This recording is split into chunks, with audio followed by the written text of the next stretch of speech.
Because that's where you'll get there's the bore here. Yeah. It's all wet down here, and then it's all wet over this area here. So, again, we can only look at the evidence that we've got, then you can come up with theories. So I'll give you a couple of theories for the Earl of Oxford, John de Vere. Well, they would have been in the marsh as well. So here's theory number one. John de Vere is the vanguard for Henry Tudor. So he's got his troops either side of Fen Lane coming this way. He comes across the marsh that makes him go that way. Then Norfolk comes to fight him. Theory number one. Theory number two is no, he deliberately goes that way to try and draw Norfolk towards him, knowing that this side is protected by the Stanleys. Now, he may not think the Stanleys will come and help him, but he's confident they won't fight him.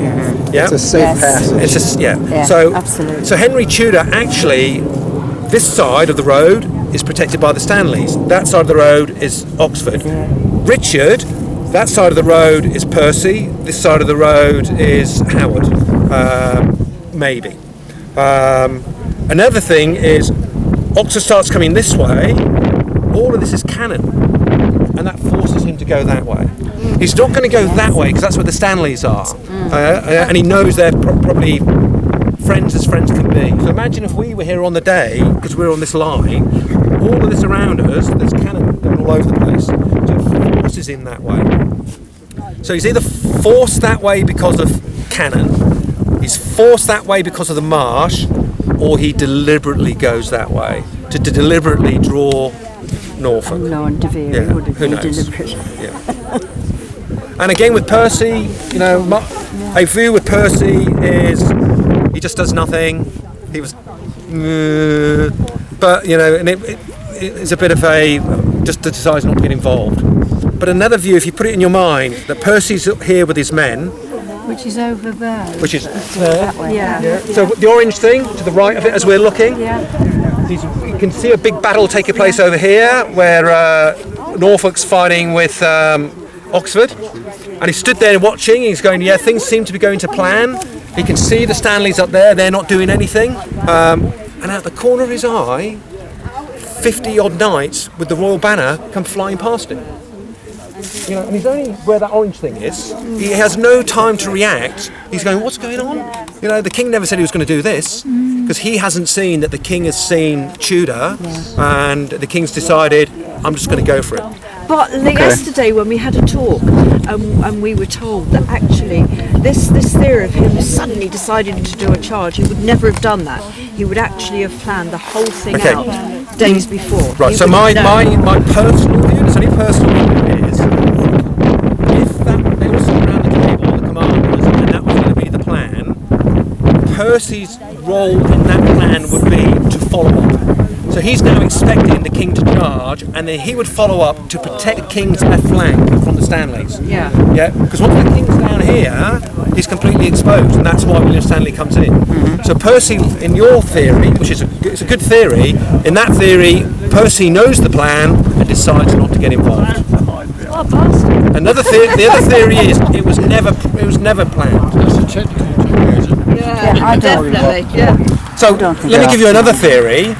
Where is Watling Street from here? It's about 3 or 4 miles that way. To travel 3 or 4 miles on foot is going to take 3 or 4 hours. The battle takes place in the morning. Why is Henry Tudor here? He's meant to be going down Watling Street. Henry Tudor has come off Watling Street to face Richard. Yes. Yeah. I think possibly Richard had no intention of fighting here. He was intending, on the day of the battle, to keep marching to Watling Street, and that's where he was going to engage Henry Tudor. Richard gets woken up in the morning, boss, they're all on the other side of the hill. He's got no time to find a priest to get prayers, it says that. There's chaos and confusion taking place. He's thinking a plan on his feet. Tudor has now got the surprise and the initiative. So any planning he did the night before was not including a charge. Yeah. Interesting. And the night before, when you walk the ground, so where we were on Ambion Hill, I think Richard would have had scouts out on the hill, but he'd have been behind the hill. You would not see his army from here, and they call it dead ground. Yeah. So that's where his army's all in camp for the night, and the next day they're going to march to Watling Street. Because how can he predict that Tudor would be here? This is not on the route to London. So I think the theory is the night before the battle, Henry Tudor goes missing. He goes missing for several hours, to a point that some people think he may have actually done a run-up. He then turns up looking pretty depressed. And the basic story is that he's met the Stanleys, and the Stanleys have said, well, we might not commit. So he's a bit gutted by that. I'm not disagreeing with that. I think it's more than that, though. I think he does meet the Stanleys, and the Stanleys say to him, hey boy, Richard is just over there. And he goes, what? He wasn't expecting Richard to be there. And he's got 3 choices now. Choice number 1, do a runner and never do this battle again. Choice number 2, try and gallop as quickly down to London. The trouble is Richard's going to come behind you, and that ain't good. Or number 3, go and face him. And I think he decides to go off the line of march to face him. As part of the discussion, he knows his stepfather is going to be on his right flank. He doesn't know if his stepfather is going to support him, but he probably knows he's not going to fight him. So on his left flank he puts Oxford, and then what Henry Tudor does, he's not trying to make his way to his stepfather. That's not what he's trying to do. What he's trying to do is show leadership, show bravery, show moral courage. I am here, I'm going to be the King of England. And and he's seen by Richard. Richard does a charge, and Stanley joins in. So north is that direction. So west is there. Coming up over there. So the sun is not there. So when Henry's looking at Richard, he hasn't got the sun in his eyes. Richard's looking at Henry, he hasn't got the sun in his eyes. Sun's going to be there. That way. That way? Yeah. In the morning. A couple of hours in the morning. But again, there's no real clear. It's so poorly recorded, and again I think because Tudor does not want to boast, he needs the Yorkists to now support him, and he can't rub their noses in the salt. So it's a short battle, we believe, only a couple of hours because of Richard's charge, and it's very poorly recorded. We're right at the time that the printing press has come to England. Yes, that's right. And who was Caxton's biggest supporter in England? Edward! No. Wasn't it? No. But that was. No. It's a book. Rivers.